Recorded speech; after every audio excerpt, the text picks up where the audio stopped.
We're live. Yeah. All right, everybody. Welcome to another episode of Brain Milk by the Halfway Posts or Halfway Cafe here on Substack. I'm Dash McIntyre. I'm here with Adrian Polk. Adrian, you want to talk about yourself? Shout out anything you're working on. Introduce yourself. Yeah, I've got a Substack, so follow. That's pretty much it. You can click my link on the thumb way here. But yeah, click subscribe, follow. It's free. That's free. Free 99.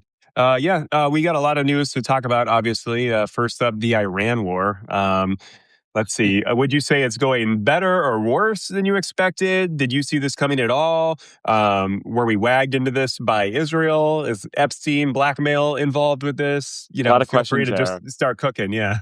Yeah, well, I'd say at the front end, I think a lot of people always thought that Iran would be kind of a bigger fish to fry. I think the fact that we have air supremacy so easily, I mean, it seems like we're basically operating with impunity, right?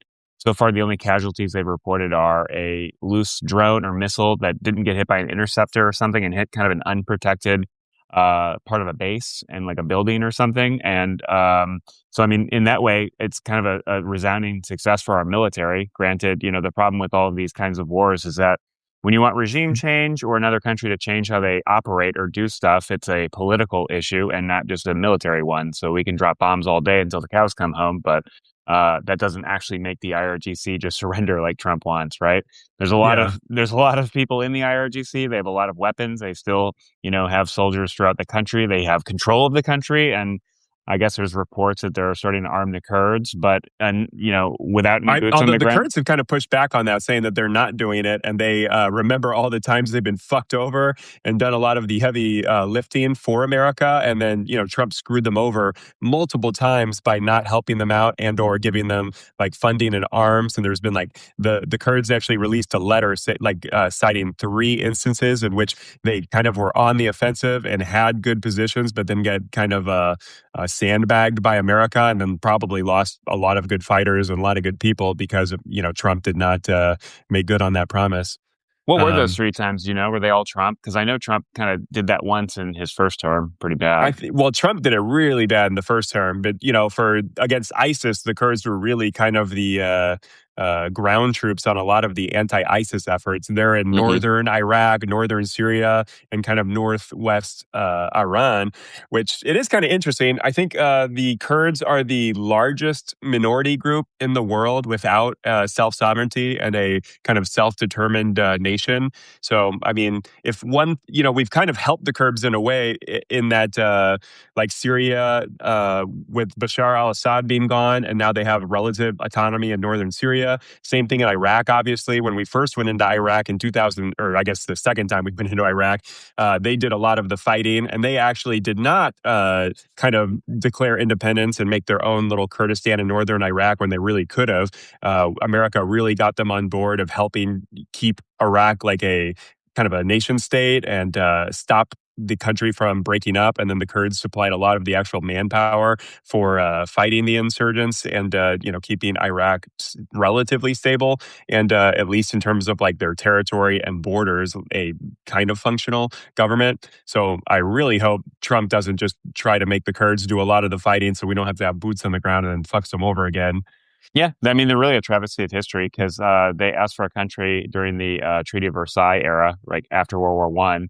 And I think Lawrence of Arabia, in the book, Lawrence in Arabia talked about how he warned that if you don't give the Kurds their own country, it's going to be a cluster for the Middle East for Yeah. generations. And I think that's kind of been borne out.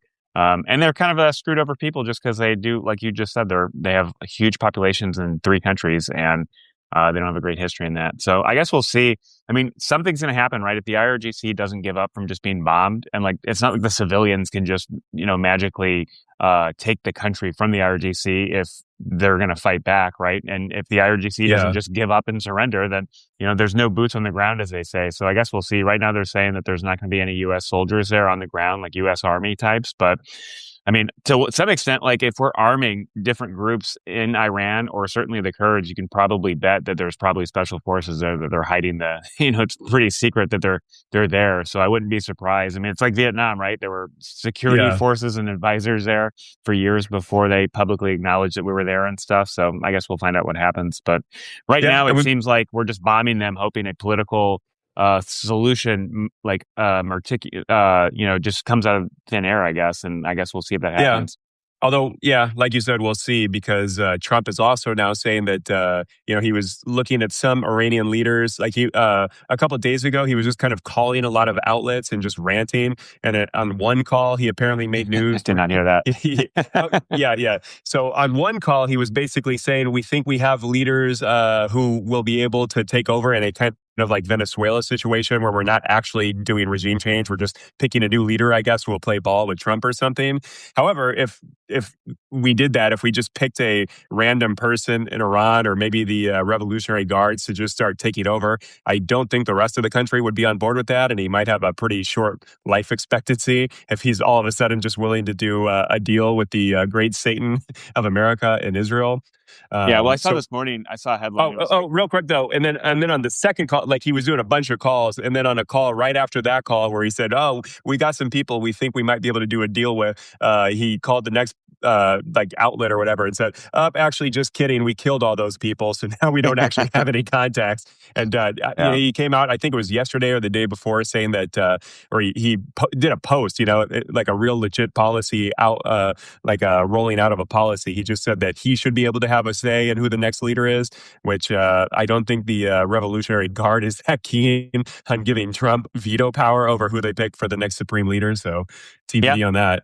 yeah. And I saw a news article today, like headline. It was saying like Trump, I don't really care about democracy in Iran, and Yeah. it's like just like Venezuela. It's like the slowest softball pitch, just right down the middle, could have Yeah. swung another home run. He's like 0 for 2 on that. Like, Yeah. come on, like just say you're for democracies. Like, I mean, to some extent, like there has to be like the ruling class in Iran has to have some say in the future, right? Or Yeah. they're not Right. going to be on board. And so, okay, you're going to arm all the ethnic Yeah. groups that hate them, and then you're going to create a civil war. Like that's not. And then obviously the IRGC doesn't want to start losing parts of their country, and they definitely Yeah. don't want to be on the losing side of a new political order that keeps them down. So yeah, I And don't we know. definitely don't It's want a civil war like in Libya or Syria or Tunisia, where you get all these. Like Iran is made up of a lot of ethnic groups because the borders were kind of created by European colonial powers after World War One, right? And like obviously Persia has a long-standing history and has a people, but I think Kurds make up like what 10% of the population. There's a bunch of other groups. A lot of Iran is mountainous, so it's a lot of kind of like tribal areas where there's not really that much federal centralized control. And if we just start arming all these groups and now they just want to take, if everyone's going to do kind of a melee for Tehran and take the capital, like that's how we really fuck up a country and just create a massive civil or I guess human rights catastrophe. No, absolutely. And we'll see what happens because I think it's probably fair to say that Israel probably doesn't care what happens to Iran. And they would probably, if they're just like going to bomb Iran to the ground right now and then not have to worry about it for 10, 15 more years, like that's probably a good outcome for them. And I think this goes back to discussions we've had a bunch. And I don't know if you've updated your thinking about this, but it's so like obvious that like it's in America's interest as like, the global superpower and also a capitalist society that cares about freedom and human rights and stuff that like it's in our interest to have like every And country. exporting all our goods and making a ton of money, just having everybody being free to buy all the stuff we want to Yeah. export them. Yeah, exactly. Like everywhere in the world, I think it's fair to say that if like the GDP per capita just went up by $10,000, that would benefit Yeah. America more than any other country. Maybe Iran, China as well, but like it obviously benefits America to have a country of 90 million people be a stable place where you can do Yeah. business. And then, I mean, destroying it to the ground, keeping those resources down. If you create a civil war, like you're going to have like all these warlords rise up and they're going to be extracting resources. And, American companies aren't going to want to deal with Iranian warlords, but, who will? Russia and, China. So Yeah. like it actually, the less stable a country like Iran will become because of this is actually more in the benefit of China and Russia and far less so Right. America. So anyway, you cut the national interest, whether it's a democracy in the Middle East, whether it's a, place that respects human rights and doesn't fund proxy terrorist groups all over the Middle East, like all these things you can point to, like, like Wicket 1, 2, 3, 4, all the way down. And then they go, it's about oil. We don't care about democracy. We may start a Yeah. civil war. It's just, like, I hope it doesn't become the outcome that it, Yeah. really could be. Now, what do you make of the reasoning and the rationale, like why we're in the war? Because Marco Rubio put his foot in his mouth a lot, basically saying that Israel was going to strike them. And if Israel struck Iran, they were already going to just start bombing America because we're so kind of complicit in a lot of Israeli, like foreign policy and military strategy for sure. But then, that went against what Trump and Hegseth were saying, that it was all it was all preventative and it was just purely out of defense, which is ironic because Hegseth keeps saying, oh, we're war fighters. We're going to dominate every war. And it's like, you guys are talking about a war a lot for something that you're calling not a war, Yeah. right? They're trying to pretend this isn't some kind of war.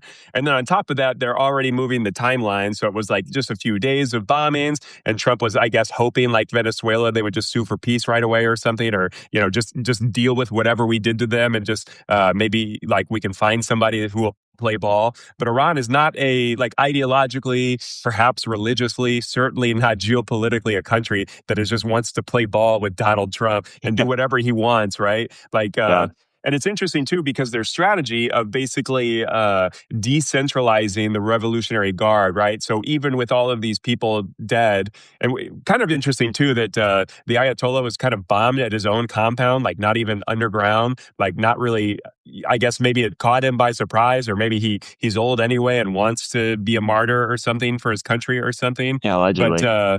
it's just kind of like a giant mess because they are so decentralized. So a lot of these missiles going off. Apparently, it's like a lot of these commanders just essentially have free range to just fire at will because of the kind of policies that they put in place. If like our government is decapitated, just start firing off. And so like I think it's up to like 10 or 11 countries now have been bombed. Like Hmm. randomly, they were sending bombs into Iraq. It's so decentralized. Somebody was making the joke that maybe there's just some Iranian that like still is pissed off about the 1980s war in Iraq. It's just like, let's just fire one off at Iraq, those assholes over there.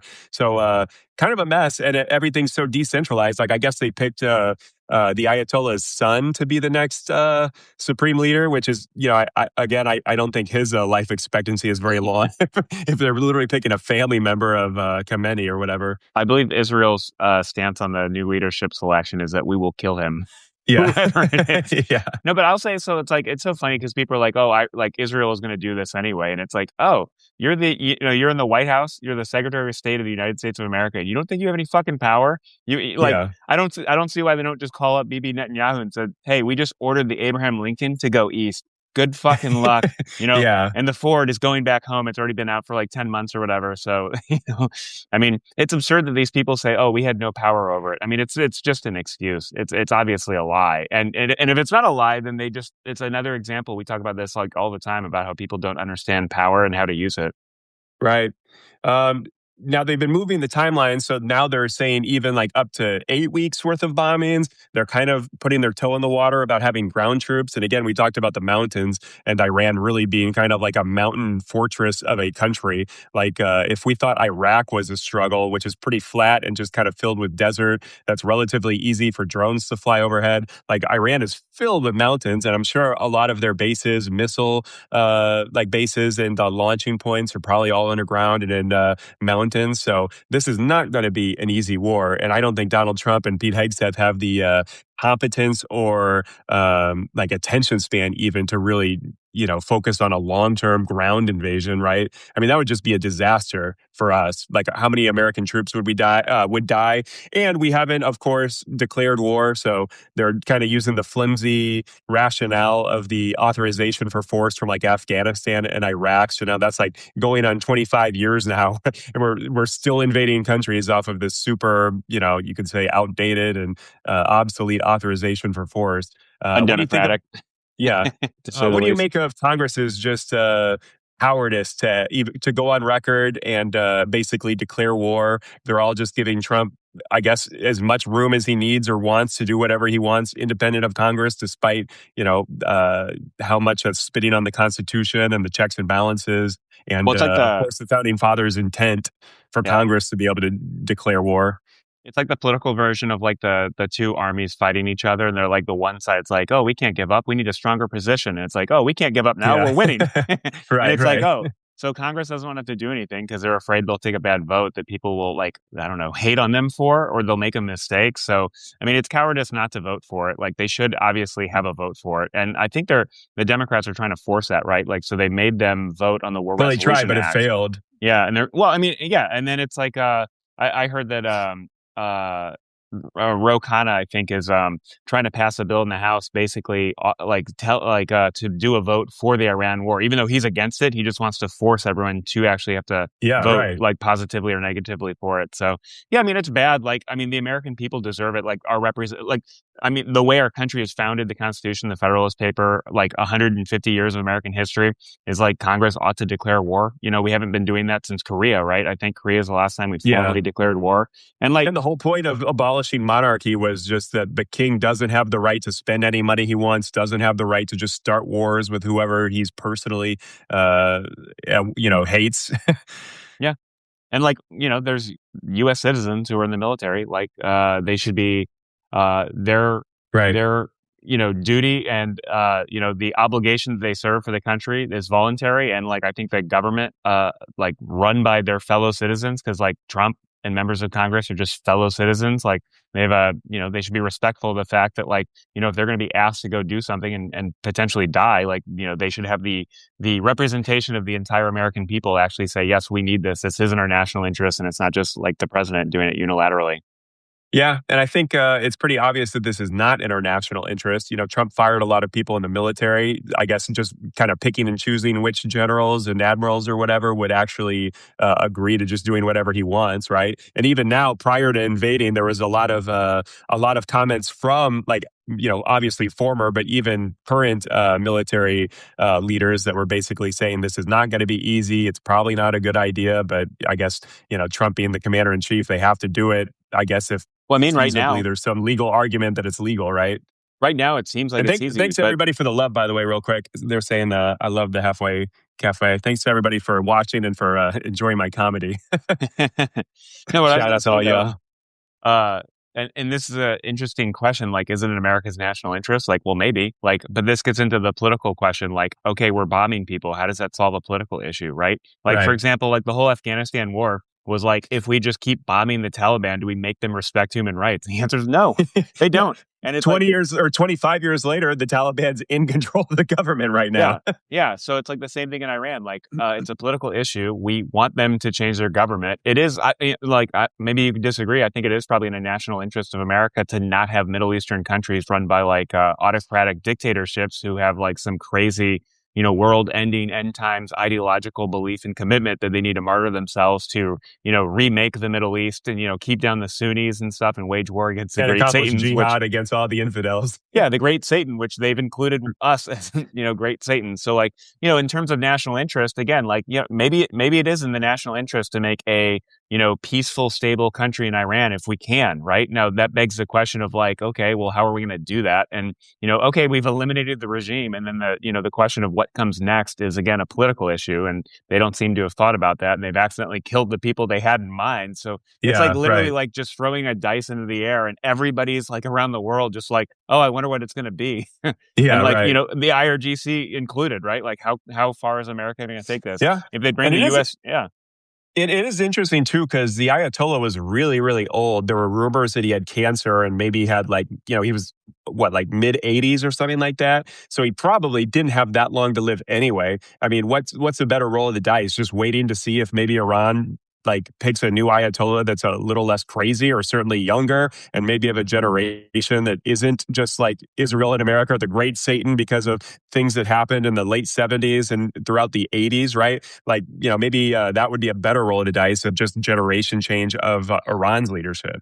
But let's be real. Like, would anything have probably changed that much in Iran if he died? Like, I doubt his son is some liberal reformer who's going to like go, Yeah, you know what I yeah. mean? Well, I mean that's probably true, but I mean, like for instance, let's talk about all the ways this could go south real fast, right? Like Iran could, you know, like Iran has so many of these cheap drones. We're wasting what, like missiles that are tens of millions of dollars to shoot down these drones that are like Yeah, they're $20,000. like a And million to 2 million each. But like the thing they're doing though is they're taking out. So when they launch them, we're able to find them, and we have aircraft and just take them out. So they have like missiles, obviously from trucks. We've been hitting the yeah, trucks. We've yeah, been the drones are pretty mobile, and I guess as long as they have some kind of mobile thing, they can just start launching them from wherever, as long as they have some kind of truck or bus or whatever, right?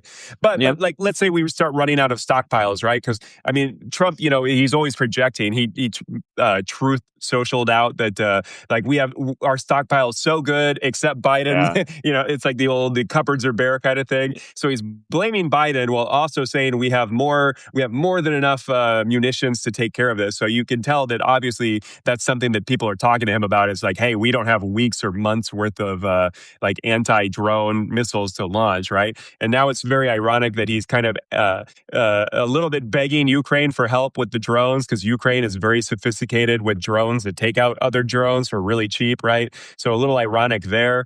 On top of that, it's like such a mess with Russia, because Russia's helping Iran with intelligence and pick American targets to start bombing, while we're kind of on Russia's side against the Ukrainians, while the Ukrainians are helping us defend our side. It's like giant clusterfuck. But in terms of the ways that this could go bad real fast, like what happens when Iran just starts bombing all of the what is it, the desalination plants to turn seawater into fresh water, right? Like the most of the Middle Eastern countries don't really have a lot of fresh water. They really depend on taking salt water and turning it into drinkable water, right? Obviously, they're going to start losing a lot of money if Iran keeps fucking with the oil refining companies or plants, and then they can't export any of that oil, right? Like out and in the Red Sea right now, there's tons of tankers just waiting to be able to leave the Strait of Hormuz and not be bombed. So, I mean, you could conceivably think that real quick, all of our Middle Eastern partners are going to be not that helpful to us, or not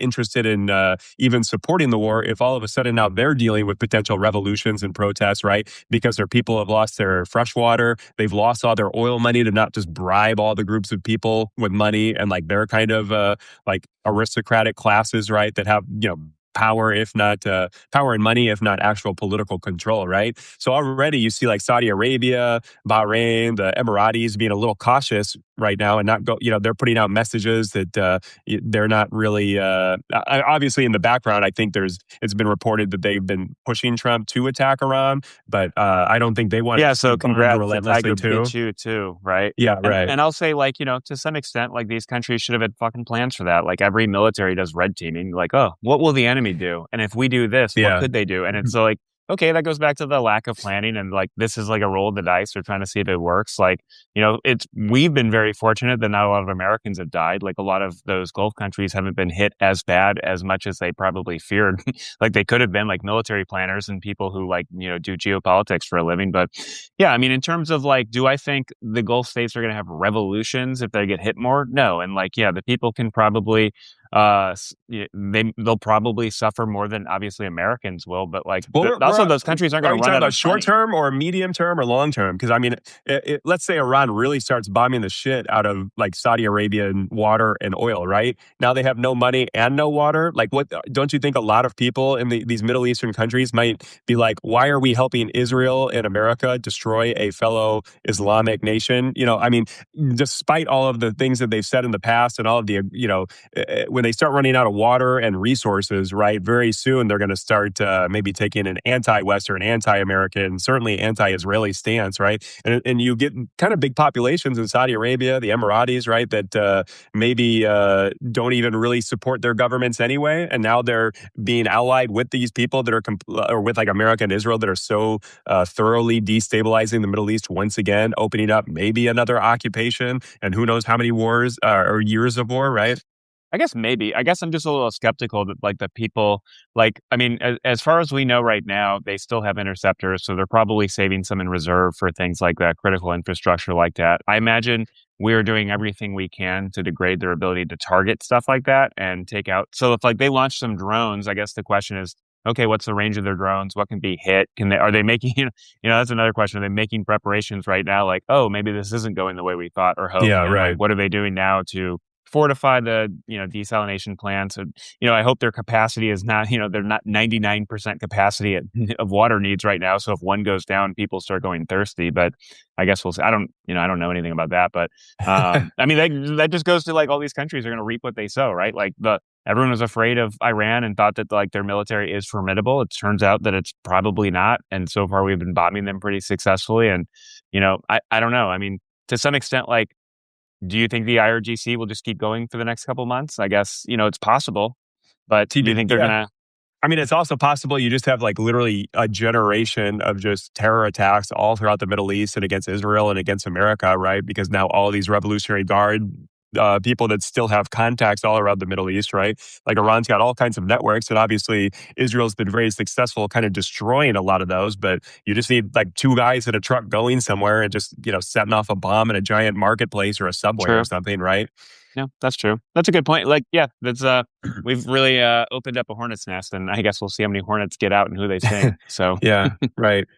Let's see. In terms of, let's see. I should we just talk wanted to about point Cuba next? Because they said Cuba. to. Trump said today Cuba's next. Oh my God. Well, yeah, apparently Trump's just doing everything he can before he dies, just, starting, kicking a bunch of hornets nests, right? Like we bombed Ecuador. Israel's now bombing Beirut and apparently telling, what is it, like 400,000 people in southern Lebanon or, to like leave, right? And so Well, Israel's didn't probably we? going to just take a lot more land. What we did in Ecuador was like, wasn't it in concert with the government and against like drug dealers and cartels and stuff?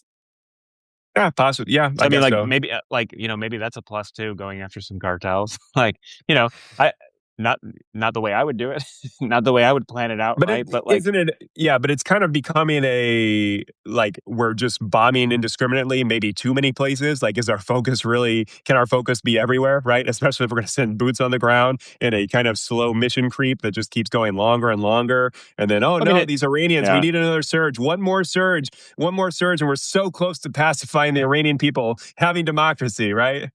yeah. I mean, I guess we'll see. I mean, Trump's doing a lot of things that are like, decade long problems that like it kind of makes you wish that people 40 years ago had like dealt with some of these things. Like, before the cartels took over like so much of the economy and got into like agriculture and And avocados became and like like, probably yeah, like low key trillionaires of like illicit markets all around the world. yeah. Because I now mean, they're, and they're diversifying their money quite a bit outside of just drugs. yeah, I mean, like, look at a country like Iran. Like, that's part of the political issue is like, okay, so you're going to take the IRGC out, but okay, they're the military, but they also like, I'm sure all those generals run tons of businesses. I'm sure they have tons of money in estates. They probably own land, right? So, like, okay, you want to like, you always have to have a situation politically if you want to, like, I think do this in a politically smart way or in a strategic way, right? You have the tactical, operational, and strategic. And like, so if you're going to be strategic about something, do you have the people who control all the weapons and control the money and the economy? Like, do you give them an out or not? So if you say you're going to kill all the IRGC, well, what obligation or why are they going to work with you if they're going Yeah. to die and they're going to lose all their money and all their land and wealth? I mean, it's a shitty situation for everyone else because it's like obviously decades of corruption and they've stolen the wealth from the people and the people have hurt while they've lived high lives as, much as they can in Iran and stuff. And like, even if they become a nice, stable place in a democracy, like all the IRGC generals are just going to leave the army and just control most of the economy. But, you know, you don't want a situation where like all the infrastructure and police stations are destroyed, all the, civil services Right. and stuff are decimated. And Like a then debathification thing where yeah. now there's just no society anymore. And you're going to create a civil war because like the only people with power are going to be local warlords who control food or access to like things like water or energy and stuff. And like, and then there's no ability for the state to exert control because like the police have been killed or bombed, the police stations and like all their infrastructure is destroyed. So yeah, it's a bad situation. But you could say the same thing for some of those South American countries because like, cartels have ruined them. Like see like how much violence there is day to day in like places around Mexico, like outside Mexico City. I mean, it's a horrible situation. And like, I don't know if bombing them, to your point, is like the right solution, but like I don't think like the whole world has done a particularly good job on most of these issues. I mean, you go to Africa, like look how much shit's gone on down in Africa, all the coup d'etats, all the civil wars, all the, copper mining in the Congo and how absurdly like stupid that the global international world just puts up with that and allows that. I mean, it's absurd. So, I mean, you know, Yeah, but what do you do though? Because I mean, like you could say in Iran, we started sanctioning them after the revolution, right? When they had all those hostages, and then Reagan had that kind of like backdoor deal with them to kind of win the election and fuck over Jimmy Carter, right? yeah. And then we basically, after propping up Iran and giving the Shah all kinds of weapons, then we took Iraq's side against Iran, and then they fought a horrific war for 10 years, and we propped up Saddam Hussein in Iraq, and then Iran like just keeps doing like terror networks all throughout the Middle East, fucking with all the Sunni neighbors that they hate, right? And then we tried different things, like Obama had a deal and they didn't really exactly stop their terror efforts all around the Middle East, right? Well, I And mean, I just think, sorry to cut you off, but I just think there's so many like political options that could have been taken. Like if you think of like, okay, entrepreneurs find ways to make money in business, right? They create a business, find a need, blah, blah, blah. It's the same thing in yeah, do you politics, have do right? you have any concrete ideas though what they could have done? I mean, I Yeah, feel like yeah. I mean, like we here's have one. flip flopping presidents to try a lot of stuff, and now everything just keeps getting worse and worse, and now we're maybe gonna occupy Iran with Yeah, ground troops, right? one right off the bat is just like, okay, like the relationship in the Middle East between like everyone hates Israel and the Arabs hate Iran. There's Sunni Shiite issues. Iraq, had a long history of all that like sectarian violence and stuff and issues. And like, what if in 2019 and 2020 when they did the Abraham Accords, what if all those Middle Eastern countries that are secretly working with Iran just said publicly, like, Israel, or not Iran, sorry, Israel, all the Arab countries working with Israel had just came out and said, you know what? Israel's not the great Satan. We have, disagreements on this and this and this, but like, hey, we're not going to just publicly say we hate Israel. And like, how does that realign everything, right? Like, what if they made a united front against Iran and said, okay, we're going to work on this stuff? I mean, look at like the Gaza issue. Like, no, who in the Middle East gave a shit about Gaza? The Egyptians like put a fence up and said, you can't come in here. The Right. Jordanians didn't want them. Syria was in a civil war. Israel was just going to do what they did. All the other Arab countries looked away. Like all these countries continually do like, well, I'll say, members of Congress today, it's like politicians, people in power all over the world will do the simplest thing that gets them through today without thinking. And this is my point all the time. No one thinks about overarching strategy. No one is willing to do anything that is inconvenient and annoying today to make a better future Or in a week or a possibly month. temporarily politically disadvantageous. Yeah. And like, that comment about like the Arab countries, like that one discrete thing they could have done. I mean, there's other stuff they could have done, just like Republicans in Congress today could just criticize one thing that Trump's done in the last week and say, hey, we don't Yeah. like this. Or, like privately go to them, because I don't think that's happening. I think we'd hear it because it would probably be leaked because Trump would be trying to exert power over Congress again. But like, how many Republicans could just privately reach out to Trump and his people and say, hey, this ain't happening. Like, if you don't like cut the tariffs out, cut them down, we're going to exert our power. But they don't do that because they're afraid of a single day and a single tweet that might, make their primary marginally harder. Or, God forbid they lose their cushy job. Yeah, no, that's very true. A lot of geopolitical problems, obviously, with this whole thing. But what do you think about the drama over Israel? Like, do you think Israel wagged us into this war? Do you think Netanyahu has been trying to do this for 40 years and every president told him to fuck off except Trump, whether it's blackmail, bribery, or just Trump's an idiot and, easily Yeah. flattered? I think 100%. Yeah. And that is just based on like, Marco Rubio said Israel was going to do this. So we had to be ready to Yeah. act because we had intel allegedly that like Iran was going to try to schwack us too. And like, we don't know if that's actually true, but it's like, okay, they literally said Israel made us do this. So I think to your question, yes, yes, I believe what they're saying. Yeah. I had a thought. I mean, obviously, this is a little bit in jest, but like, the amount of money that we have spent fighting all of kind of Israel's enemies throughout the Middle East, I had a joke thought that like maybe Israel should pay for our health insurance, like a universal option for America, because, we've spent literally the better part of $40 trillion that we're currently in debt fighting all these wars on a credit card, right? And I don't want to get too conspiratorial, but people speculate, maybe Israelis knew 9/11 was going to happen and didn't act to do anything about it, or some people even in the U.S. government, or there's Epstein files that are mysteriously missing around 9/11, and like some comments about like a shadow 9/11 commission, and that painting Epstein apparently had of George W. Bush with paper airplanes, like a painting of him sitting on the floor with paper airplanes. So some suspicious shit there. But like, at what point do we cut Israel off of funding and like stop giving them, what is it, like the $10 billion a year or whatever, Well, while it's they complicated. have way better social safety nets than we do in America. Well, yeah, I mean, like going into Iraq didn't help. Being in Afghanistan for 20 years or whatever didn't help. But I will say, like, it is complicated because, like, Iran, or I keep saying Iran, Israel is a democracy in the Middle East, and we have a special relationship with Israel. And, like, it has, a couple individual politicians in Israel taken that pretty damn far. Yes. Like, Yeah. yeah. And so, like, Yeah. I don't think we should ever hurt the Israeli people because, like, Yeah, Netanyahu yeah. doesn't To have be a clear, the 99% Israeli approval people are rating. chill. It's the government that fucking sucks, and the way that most Yeah. Americans are chill. But Trump's a crazy psycho. Well, But I do you guess, think? well, before you go on, I just think that like that's the point of like, okay, like what is Trump doing right now? Like, is it a little crazy? Yeah, but like Iran is a disruptor in the Middle East on purpose, right? They arm Shiite and proxy groups all over the Middle East. They want to be top dog there. They want to kick America out. They hate Israel. They want to keep, they want to hurt Saudi Arabia and the Emirates if they can. They Yeah, definitely but that's would if they also, haven't could. we been fucking them over completely?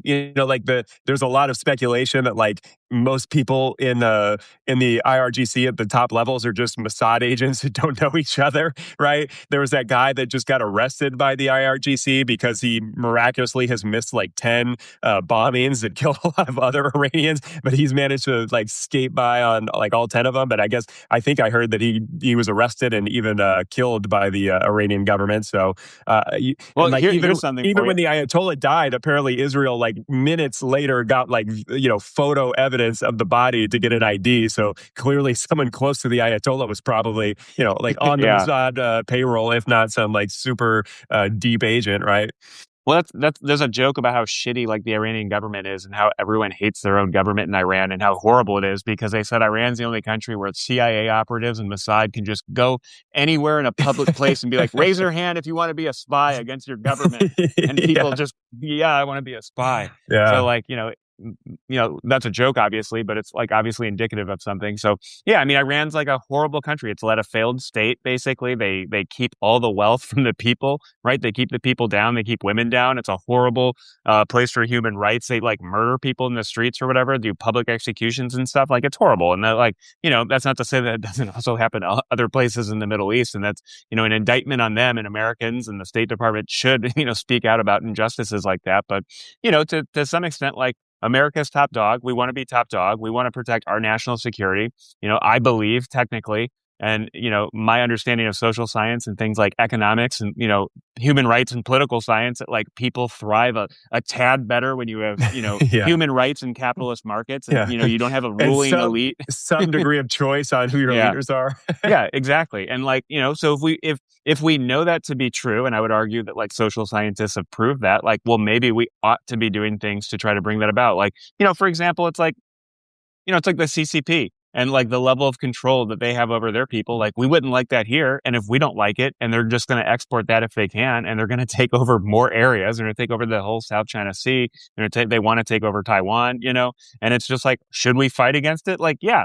And then like the other thing, it's like, yeah, do I hate the fact that like I think I saw a report yesterday that they're estimating that like we're spending like $980 million a day on the war in Iran right now. And it's like, if you think about that, you're like, that means every day you could have given 1,000 schools across America $1 million.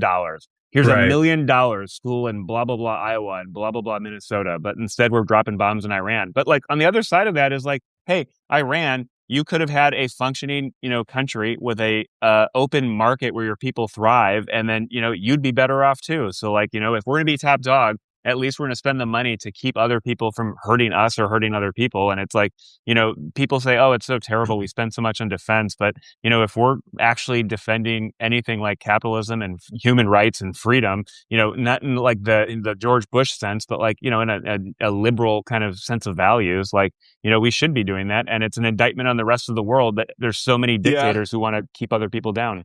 Yeah. But obviously, the expense is just wild. Like, is this really our problem? Do we have to get involved? Should Israel just stop picking on everybody and starting these wars? It's like when Yeah. the jets got shot down by, I guess, what was it, the Emiratis or something? One of the Middle Eastern countries shot down like 3 of our jets. So it's like American tax dollars for those missiles going to destroy our tax dollars that paid for those super expensive jets, right? So it is in terms of is there a little bit of a broken windows kind of corollary here of just Well, I don't destroying know. everything and wasting all our money?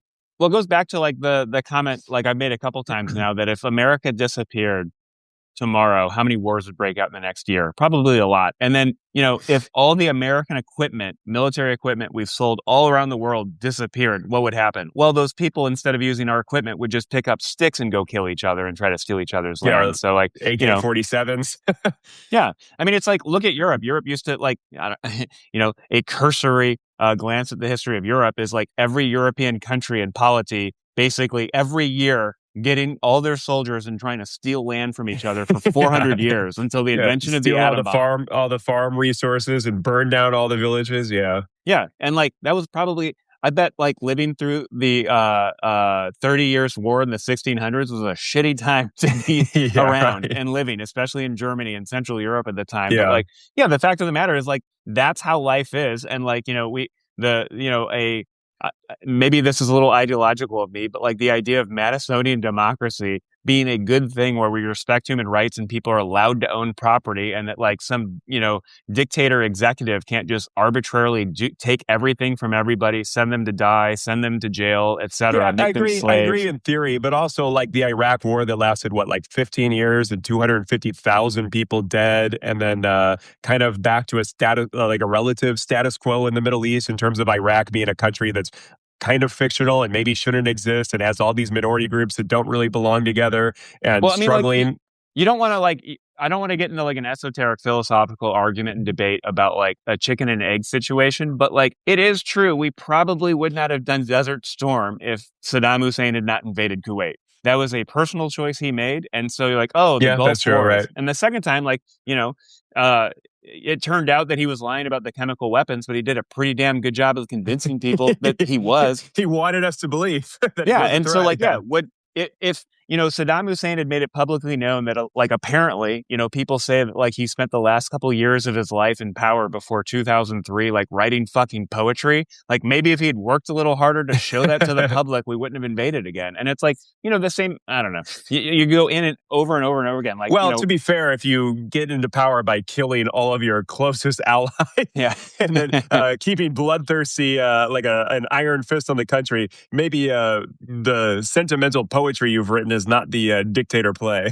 Yeah, and I'll just say this: like when the Cold War ended and the Soviet Union collapsed and Russia became kind of an economic basket case, like what did America do? We cut our defense spending so much they literally called it the Last Supper for defense contractors. Like, do you have any doubt in your mind that if like America collapsed, that China would just unilaterally stop like investing in their military and their capabilities and stuff, or would they 100% start the preparations to invade Taiwan like a week later or the next day, or like a phone call from Xi Jinping in moments? Hey, get the boats ready. We're going in 3 hours or something like that. Right. So, I mean, people hate on America and they say the military industrial complex is such a bad thing. And like, yeah, to an extreme it can be, but like our military industrial complex exists to basically keep other dictators from just stealing land, stealing people, killing people, and basically ruining the world for a stable capitalist system to function where people have the freedom to what you said, choose their own destiny and choose their own life. Yeah, but we got to pick our own battles, right? We can't do it everywhere, and we don't do it everywhere. So, like in this instance, is this really our fight to have regime change in Iran, a country so far away that it's not really fucking us at all anymore? Well, I mean, It's maybe yeah. fucking some of our allies,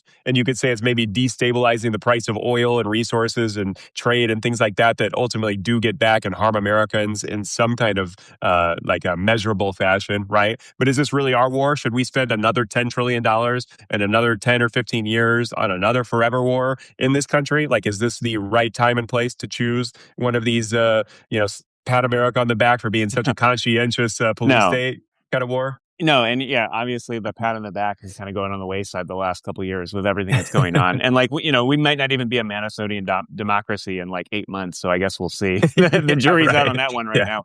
But what I'll yeah. say is like, do I believe that what we did starting February 28th of 2026 in Iran was the best possible thing we could have done? Like, fuck no. But do it like the fact of the matter is like uh, there's a lot of places on Earth that are in desperate need of uh, a stable political outcome and a political decision to basically not try to wage war with your neighbors and potentially work on nuclear weapons so that you can kill other people and neighbors and stuff. And so, yeah, I mean, I don't know.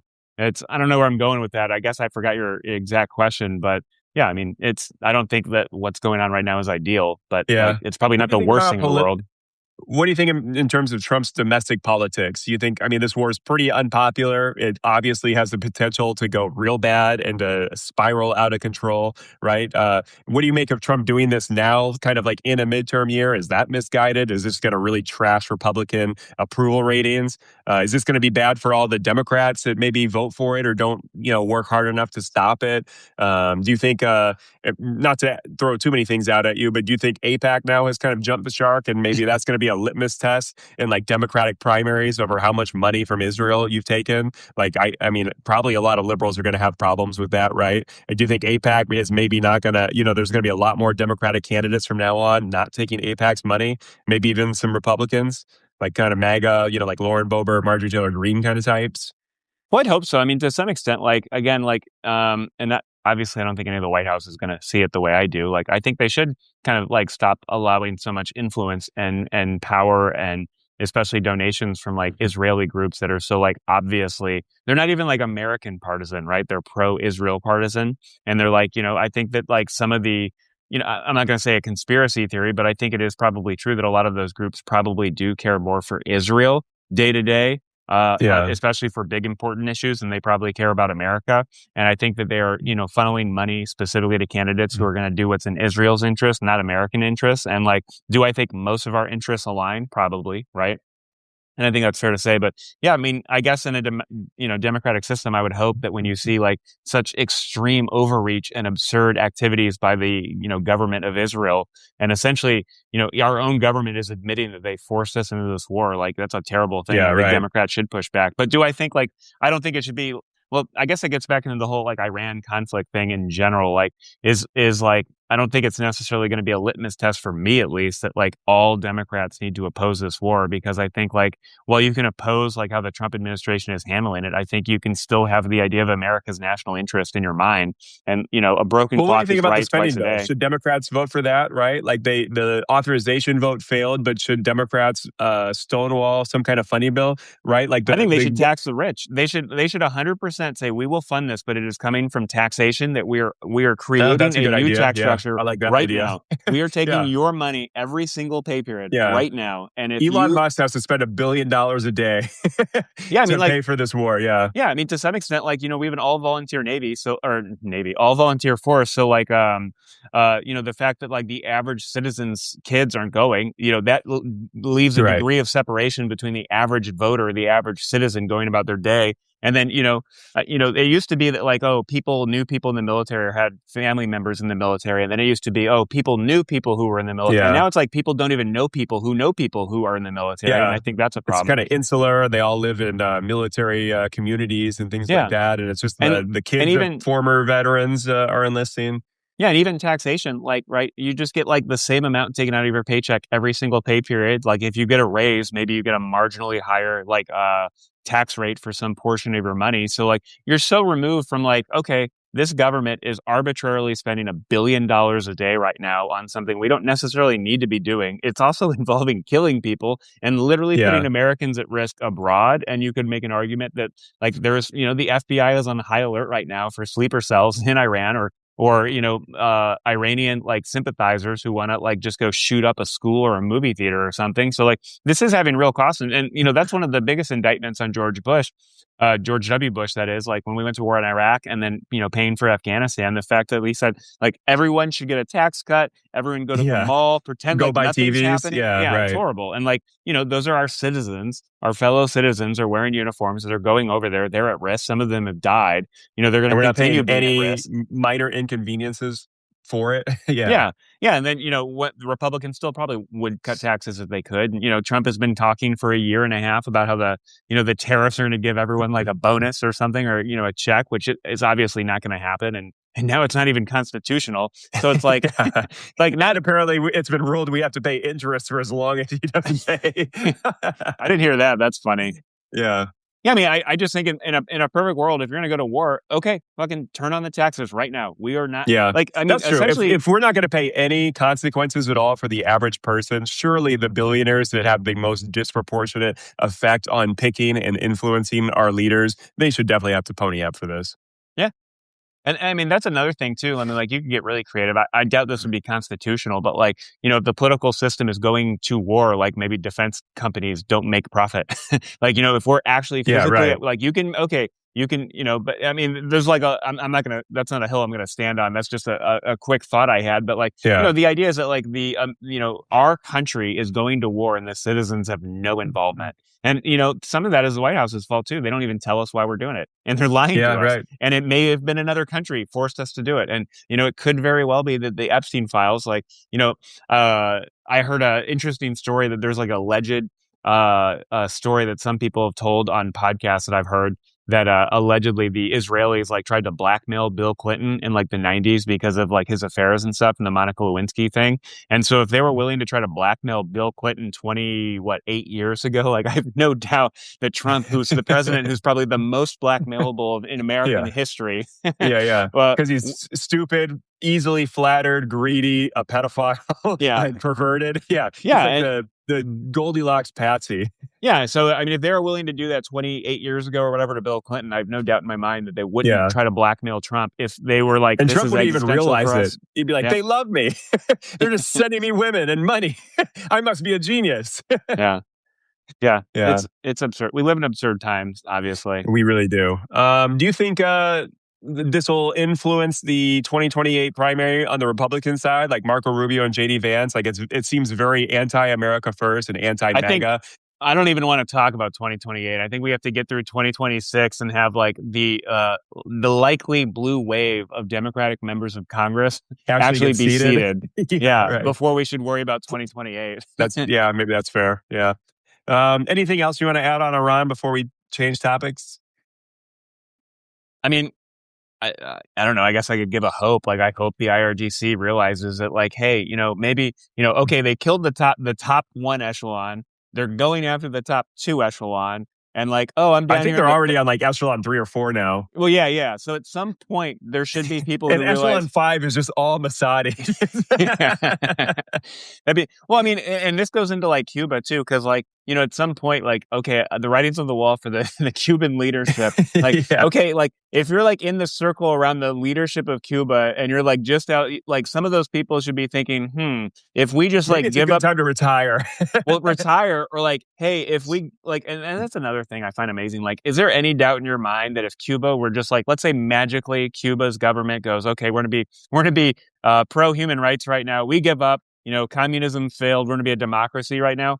Imagine how many billions of dollars would flow into Cuba in investment, Yeah, in right. foreign direct investment a day, right? And then Yeah, all those people at the immediately top, tourists going and just investing just billions of dollars yeah, and there's like people at the echelon from the bottom two up, and the outer circles of the leadership of like, I wonder, I'm not toxic enough. I could run for like local political Yeah, office and start yeah, stealing all that money. And it's like right. for the It's for like their that own well, Simpsons meme of what is it? Principal Skinner is like, am I the problem? No, it's yeah. everyone else. Yeah.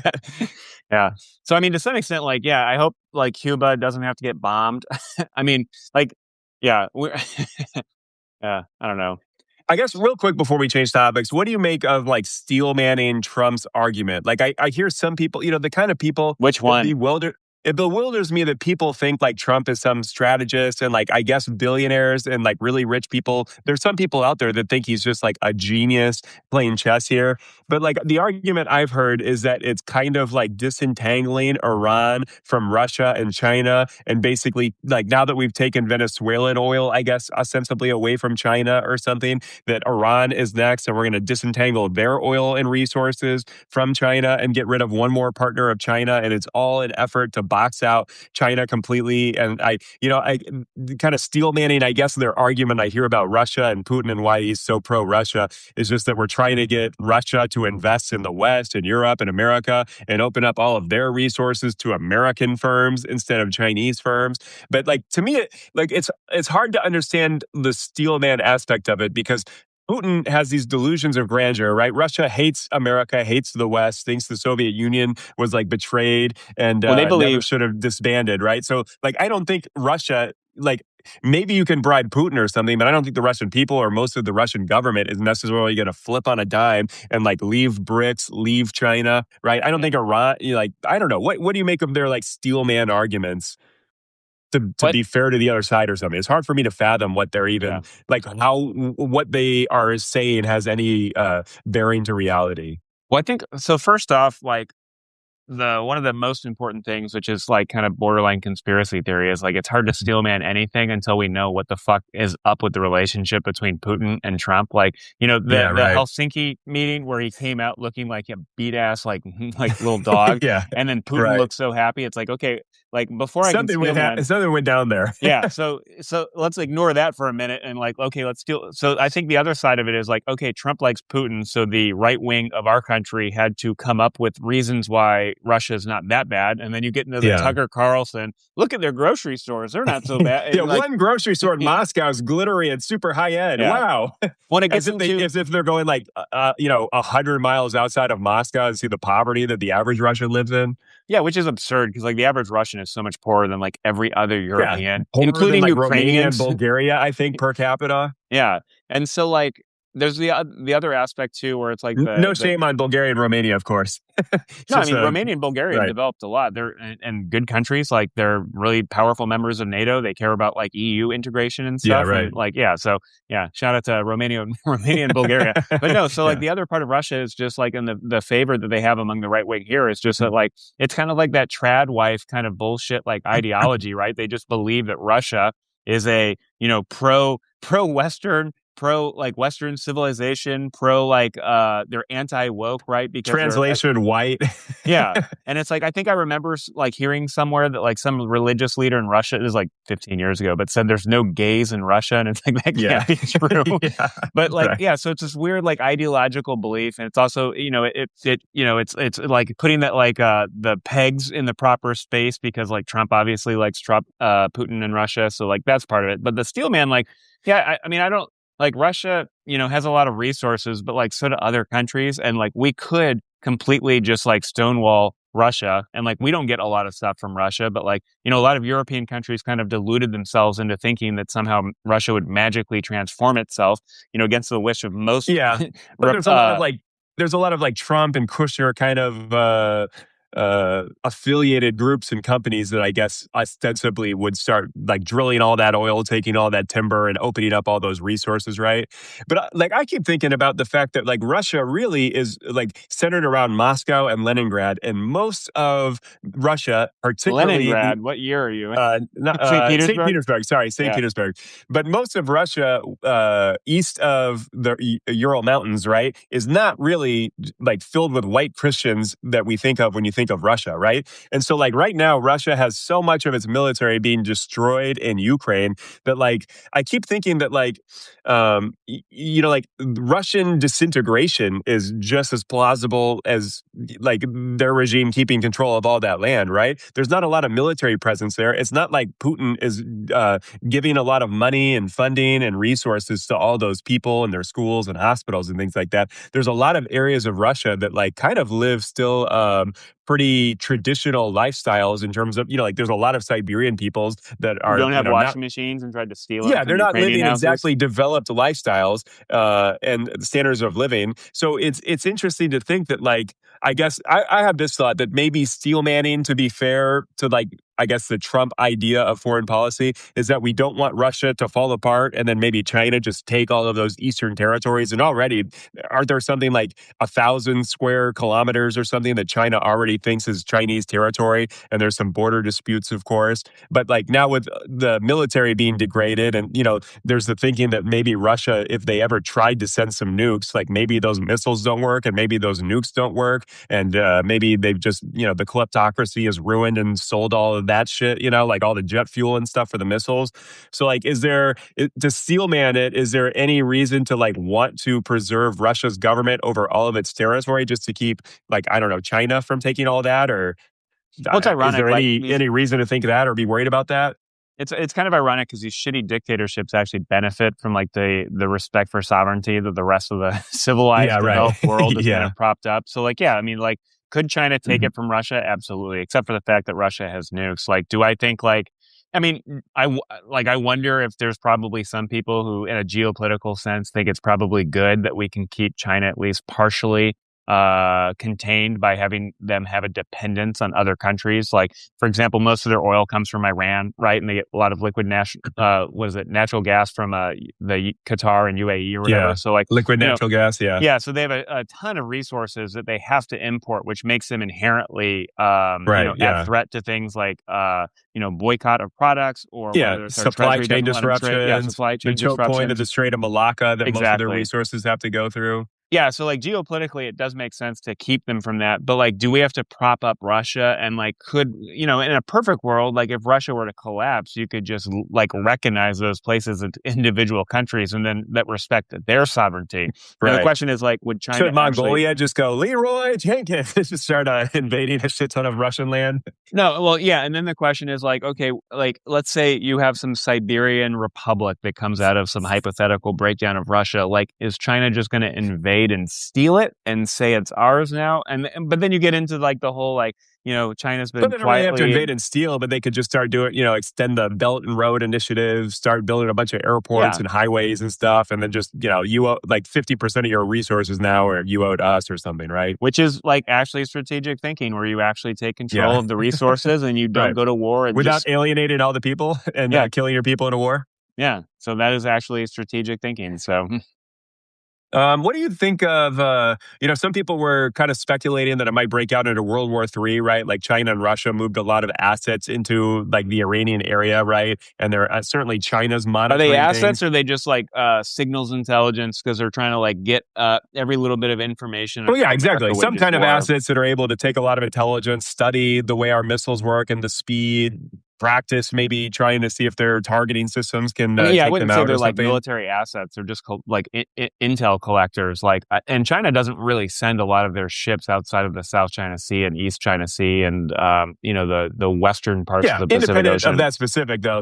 like, is there, or is that even maybe like you could say a missed opportunity from the kind of axis of like Russia, China, or Iran trying to fuck over America? The fact that Putin's not helping, like, right? Remember when the Ayatollah got killed, and then Russia was like, "Hey, all of our defense treaties were with the Ayatollah. He's not here anymore." Oh, really? I Uh, didn't. yeah, yeah.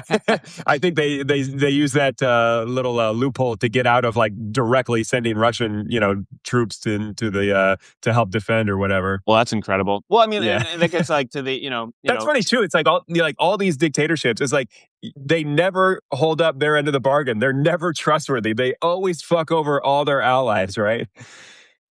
which is why like it's so annoying to me like when Trump demonizes Europeans like and it's like say what you will about like the internal domestic politics of Spain, which none of us should give a fuck about. Like that's their business as sovereign democracies. But like Yeah. he's saying we're gonna eliminate all trade with Spain because they don't support the war in Iran. It's like we have a navy base in Spain. Like I don't think you can say Yeah. Spain doesn't help us and isn't Yeah. a part Right. of like yeah.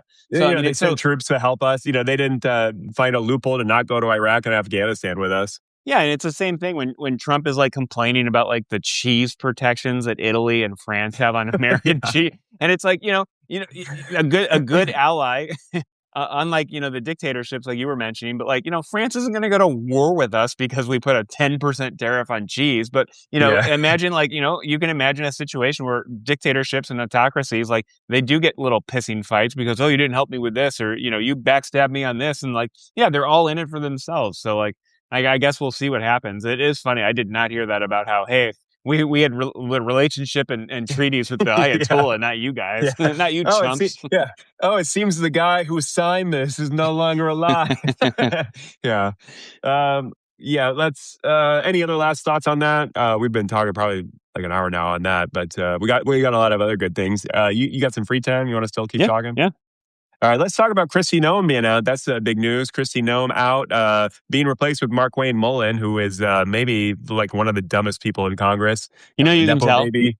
You can What? tell. You take the most cushy job on the fucking planet as a Yeah. United States senator, from a state where you don't even get like you're not even Yeah, like there's no state. serious primary, right? Well, you could have a primary, but you're not the opposite party's not a Oh yeah, threat. yeah, But yeah. like, No yeah, serious general election. I meant, yeah. yeah. Your job is to go sit in the Senate and just like, be on TV and shit post Collect all a day if you paycheck, want. yeah, And you're gonna go into the executive branch where everyone hates you and yells at you and you have yeah. to follow these goddamn rules and regulations Yeah. and And you're right to away you have to deal with like ongoing human rights violations and civil rights violations that like you're being sued and certainly you're probably and you probably I think Christy Nome should definitely be prosecuted. She's already like lying under oath many times. She got fired ostensibly because she basically said Trump knew about her spending what like $200 million on that ad campaign that features her prominently, and that was a big no because what they really need to do is bring back that position or role that Harry Truman had, which made him vice president and during World War II, whereas like the member of Congress who just goes and investigates where all government money goes and just like yeah. tries to find corruption and fight it. And it's like, you're telling me they're going to spend like, what was it, $200 million on an ad campaign? Okay. Like first off, why does the federal government need that big of an ad campaign for ICE? And second off, you gave Yeah. it to a company that had only been registered as a company for 8 days. How is that And it not was owned by one corruption? of her like staffer, like one of her campaign staffers or something like that, or is it Yeah. like someone affiliated with her actual government work Yeah, why doesn't or Tom political Tillis bring work? that up? And then, like, and I don't Yeah. know. I mean, he did a pretty good job raking her over the coals. Yeah. But Yeah. like, I mean, the corruption is just breathtaking. I mean, it's absurd. Yeah, and the whole thing with Corey Lewandowski, I keep seeing posts about how like I guess it's a barely kept secret that they're banging, and she got asked about it under oath, and then she didn't answer. She had a non-answer answer of like, "This is garbage. I can't believe you like bring up this what you say tabloid like BS or whatever." It's like notice she didn't say no. you Yeah. know? I mean, like, Yeah. there's so many people like Cash Patel just partying in Italy during the Right. Olympics. Like, I think did we mention that last time? Like, can you imagine Robert Mueller like going Yeah. to a locker room like chugging beer? Like, come on. Chugging a beer. Yeah. But like that James shows Comey. like the Right. lack of professionalism. Like when you're a professional person, like everyone talks about it's just like you don't make a fool of yourself. You don't do embarrassing stuff. You don't go partying on Yeah. Right. camera if you're like a senior government official who's a constitutionally appointed job. Like, Robert And Mueller not used to. only that, the head of the FBI, which has to be like, both constitutionally and morally, and, certainly aesthetically has to be like a super no nonsense, cut and dry kind of person. Yeah, Robert Mueller wouldn't even wear a colored button-down T-shirt because he thought that would be Yeah. too unprofessional. yeah. Right. I guess he didn't think about it. He could have been chugging beers with the boys all night after yeah. he Right. ran. You had a good note here. Do you think Trump's setting up future presidents for a bad situation, like just clusterfuck after another? Like, obviously, Venezuela is like an ongoing mess. Like, will the next president keep stealing the oil? Well, imagine like, Threatening. okay, let's say hypothetically Gavin Newsom's elected president and Trump makes them a deal with the IRGC where nothing changes. We just stop bombing Yeah. them and it's just like, okay, so like allegedly the IRGC is going to stop being bad. And then Gavin Newsom's elected and then like, they're just going to dare him to fucking start a stupid, erratic war again. And like, why wouldn't they just go back to doing whatever the hell they were Right. doing? yeah. Like, Nothing really changed yeah, except maybe they bribed Trump. They spent $100 million on his crypto coin or something on the yeah. way out or Well, in the and then it's last like, year or something.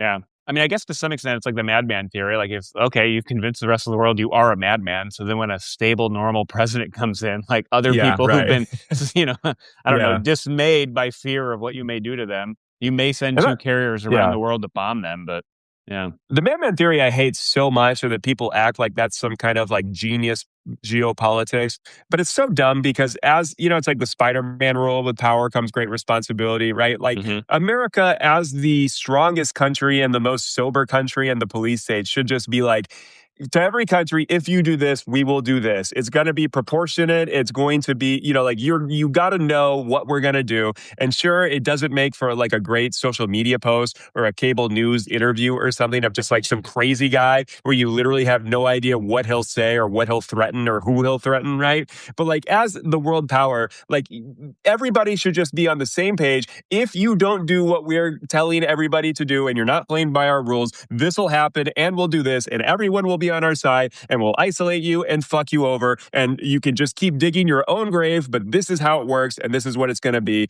Don't fuck with us, right? Like the madman theory is so insane. And I would say it is not working for Donald Trump. The It is Charlie not. Day strategy, the wild card. Yeah, a wild card. Yeah. Like when you like the history books when they have a Trump doctrine, right? He keeps trying to like trademark the Trump doctrine. Like, what would that even mean? And like, how would history books like describe that when it comes to Venezuela, where they just abduct the leader and say, "Oh, everything else can go back to business. Oh, but we'll keep 50% of the oil profits. It'll go in this Middle Eastern bank account that only Trump has access to." Like, what is that?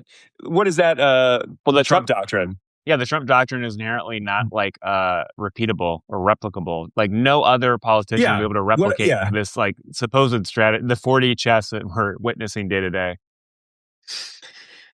So dumb. Let's see. Hold on. Let's go to some other notes Well, that I I guess had. to your point about the madman theory, I mean, I think it's safe to say that it's not like the most optimum strategy. So first off, like what has gone wrong that you have to try to convince people that you're a fucking lunatic? They like Yeah, right. your normal stable man words don't do the trick, and like, oh, we'll trick them into thinking we're like unstable, but Yeah. yeah. We might nuke you. You don't know. Wild card, bitches. What did you make of his State of the Union? Did you watch it at all, or what did you make of the commentary I did about it? not If you did watch it. watch I it, just heard okay. clips of it and stuff. And like, I mean, I, it's just it's classic Trump. It's like an hour and a half of unadulterated Trump, right? Yeah, I think though, if I was president, I think right off the bat, I would be like, fuck off with that clapping and standing. Don't say a fucking word. I'm going to talk over you. All you fuckers need to stop doing that bullshit where it's all so political over who stands and when they stand and will Republicans stand for anything a Democrat says and vice versa. Like, what a stupid tradition. First off, Should it be makes a the one speech page like like twice note as to them. long. What's Yeah. that? It should be a one-page note you physically write to Congress or like have like Well, a that's what it memo. used to be up Yeah. until like Wilson or something like that. I think for like 70 years or something, it literally was that. But obviously now it makes sense in our digital age to like, just get the free press and free media attention, right? Like, I understand why like presidents should want to keep doing it, but it's just, they could definitely make it more efficient and more useful, right? Like Trump's not really laying out a bunch of policies. It was basically kind of just like a revenge tour and just kind of playing the greatest hits from his campaign rally speeches, right? Yeah, I mean, I guess they had some policies. We'll see. Didn't he talk about like capping like the credit card debt and stuff and like the Oh, giving something that he's definitely not going to Yeah. spend any Well, time yeah. doing. Yeah. Hey, there were policies, it's just not going to do them. Yeah. Let's see. What do you make of Mike Johnson sitting behind him and just smiling and clapping for everything Trump says? Like he's like such a little Keebler elf. But any thoughts on Keebler him elf. about?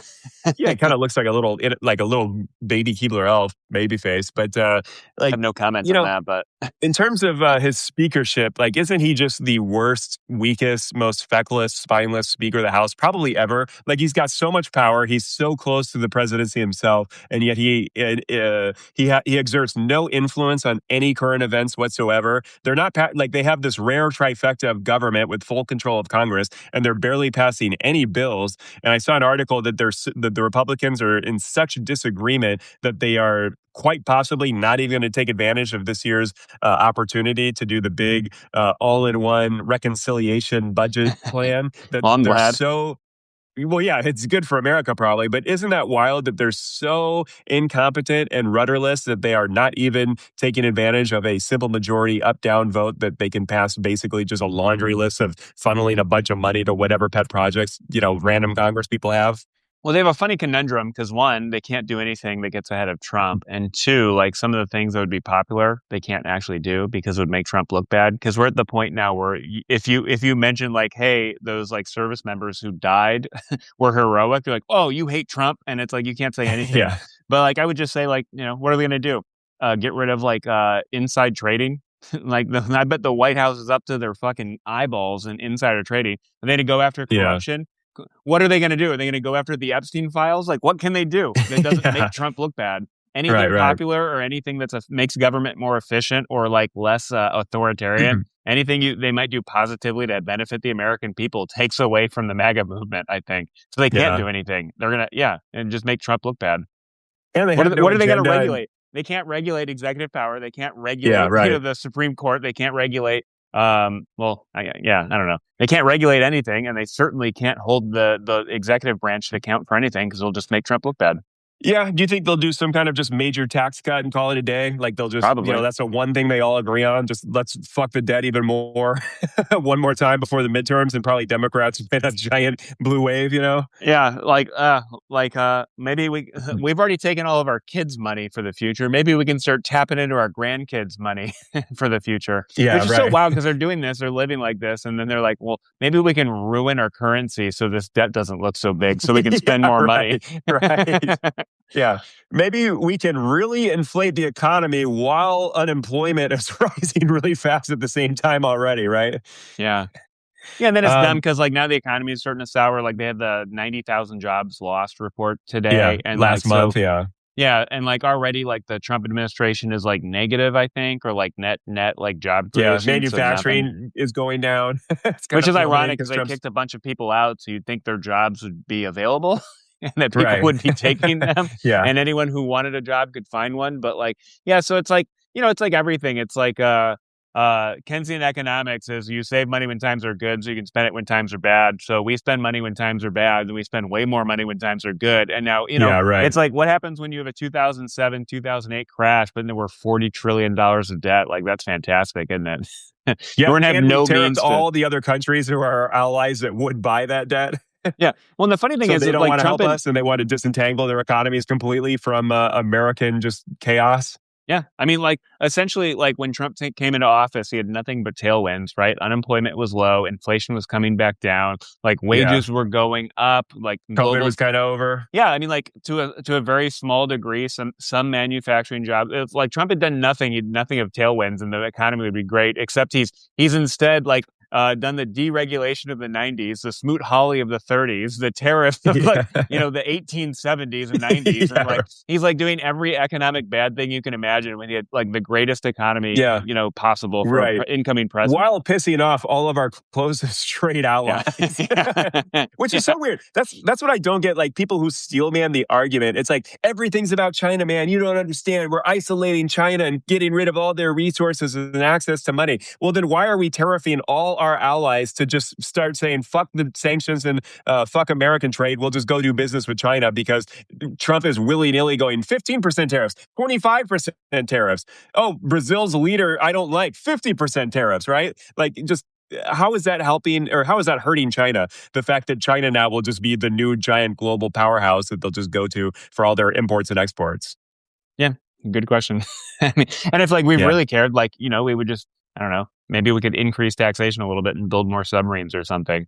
Build more missiles. Like we don't really. It's like it's kind of like the comment of like the aliens and like all the people in power don't really act like aliens are real. So how can they be real? Because you think Yeah. they would act different. And it's the same thing with China, like the Trump administration. If China, if you have all those people who are in the foreign policy circles who try to like do it like you're trying to do earlier and like genuinely steelman JD Vance's bullshit and steelman like Trump's like foreign policy and oh this is really in America's national interest, but then like oh yeah, so we're gonna make a trade deal with China. That's the goal. We're gonna have some magic trade deal with China, and then we're gonna sell them the chips. And it's like they're not acting like the things they say are actually important. But Yeah. that's another thing is like public policy is a very expansive field and it's very complicated and it can be hard to do. But like in the field of public policy, there's an infinite number of things you could do.